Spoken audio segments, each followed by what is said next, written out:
All right, and we have a guest with us in the studio running for the U.S. Congress. He's running against Richie Neal, who has not had an opponent in quite some time. Tom Wesley is with us. And Tom, thank you so much for stopping by. Well, good morning, and thanks for having me. I really appreciate it. Folks want to play along at home, good place to go is TomWesley.com, and that's simply Tom, WESLEY.com. Tom, you know what?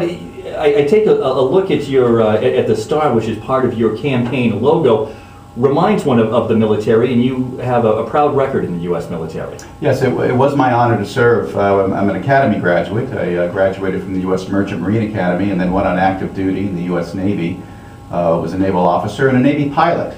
So I spent my youth, really, I gave my youth to this country years ago, and I tell you, I wouldn't trade the experience for anything in the world. How do you think being in the military prepares one for political service?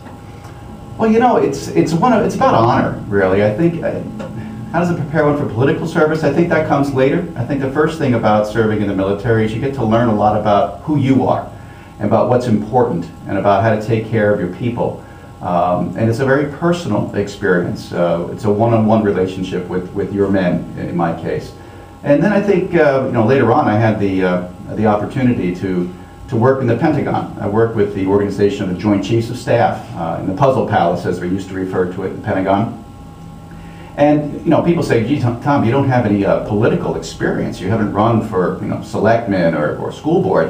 And I'll say, I used to work in the Puzzle Palace. I mean, if you don't think there's politics in the Pentagon, look again. So it's an opportunity to really understand, though, to sort of look at the end state of what you're trying to accomplish and say, look, I have a job to do, whether it's a mission, if you're involved in, you know, in active duty forces, or if you're in the Pentagon, you've got some sort of objective that you're looking at. Set your sights on that objective, then figure out a path to get there. And that, to me, is really using all your personal skills, your interrelationship skills, and coming to an end. That's politics. Tom Wesley with us, Republican. He's running against Richard Neal for U.S. Congress. And Richard Neal, long-time incumbent. What made you decide that now was the time to take him on? Are you part of the Tea Party movement? Do you consider yourself part of the Scott Brown Revolution? Well, I actually am all of those things, but I actually came to this conclusion a long time ago.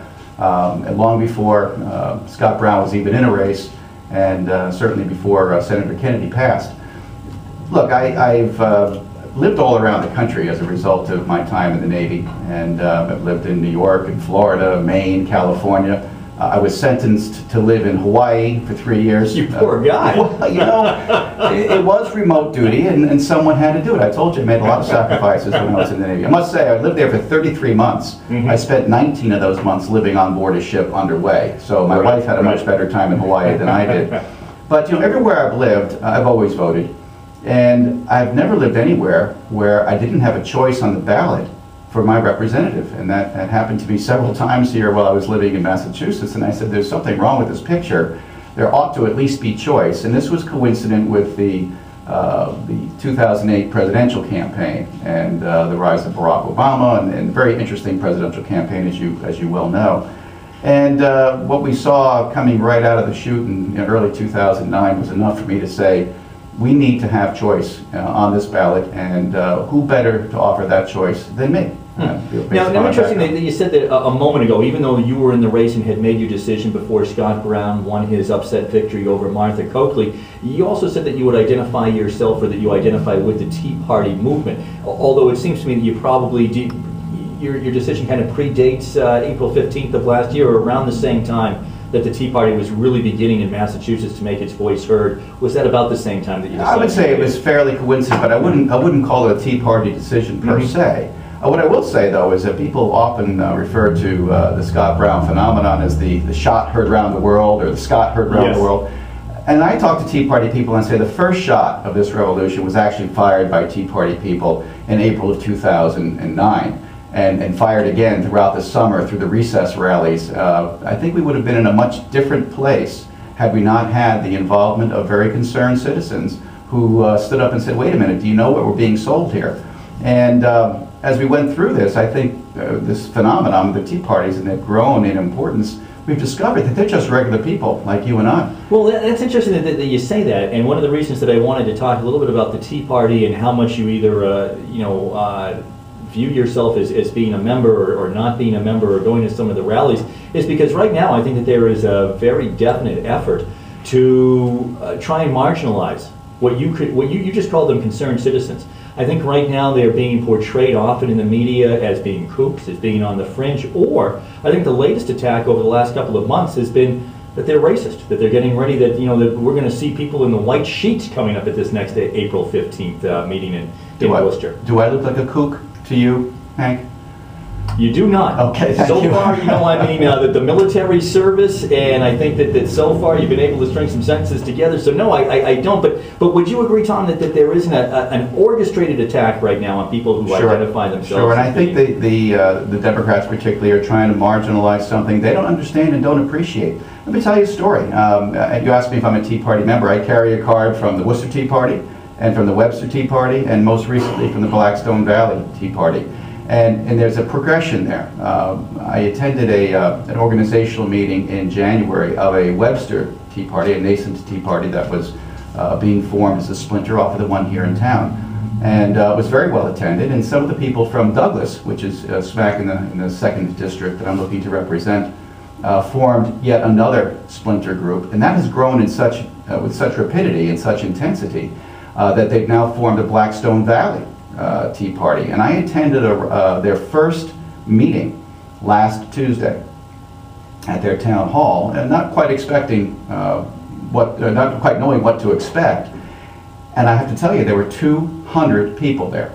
And they were very well organized and very orderly and lovely people. And I got up to address them. It was my privilege to do that. And I asked them, I said, so this is what an angry mob looks like. And they all laughed because they weren't angry at all. They weren't carrying baseball bats and jumping up and down. And all of them could make very cogent sentences as well. And everybody had an opportunity who wanted to speak for up to 2 minutes or so to talk about what's of concern to them. And what's of concern to them is that they don't recognize this country that they've been growing up in. And I think maybe for the first time in many people's minds, they're beginning to fear their own government. And that concerns people to a very large degree. Is that the main issue then, you think, as you run against the incumbent Richard Neal, that he is a big government, that you are small government, and when you try to put it to somebody whose door you're knocking on, I mean, what is it that they're concerned about, and how do you kind of get across your message of how you're different from who is serving the people now in that seat? Well, I think what you said is correct, but I also believe that most people are thinking that they don't feel represented in Washington. And how could you? And this is partly our fault.